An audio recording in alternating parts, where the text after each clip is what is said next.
ब्राह्मणी नदी में महिला को टाणी नेला कुंभीर। पट्टामुंडई ब्लॉक अंतर्गत अड़पुआ गाँव में घटी एभली अभावनीय घटना। बासन माजिबा समय टाणी नहीं कुंभीर। नदी तुठरे पड़ रही महिला चप्पल, बासन और बाल्टी। तांको संपर्क माने नदी कूल में बहुत खोजाखोजी करते। ग्रामवासी माने खोजाखोजी करते। घटनास्थल में अग्निशम विभाग पहुंचीला और महिला को खोजाखोजी करते।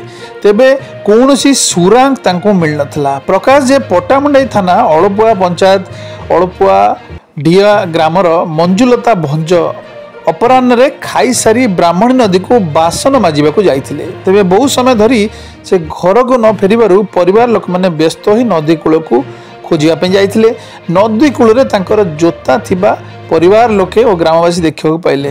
बहु खोजाखोजी परे सेमानकु मंजुलता मिली नथिले। सेमाने आशा करथिले कुंभीरर आक्रमणर शिकार होइथिबे निश्चय।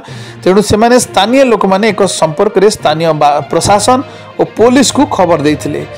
स्थानीय प्रशासन, पुलिस और अग्निशम बाहिनी नदी मध्य तलाशी अभियान आरंभ करथिले मध्य मंजुलतांकर कौनसी पत्ता मिली नथिला। तेबे आज अगस्त 13 तारिख दिन कुंभीर टाणी नेथिबा महिलांकर मृतदेह पट्टामुंडईर पेंठपाଳ निकट ब्राह्मणी नदी क्षत विक्षत अवस्था रे उद्धार करा जायछि। अळपुआर गाँव में काली बासन माजुथुवा बेले टाणी नेइथिला कुंभीर।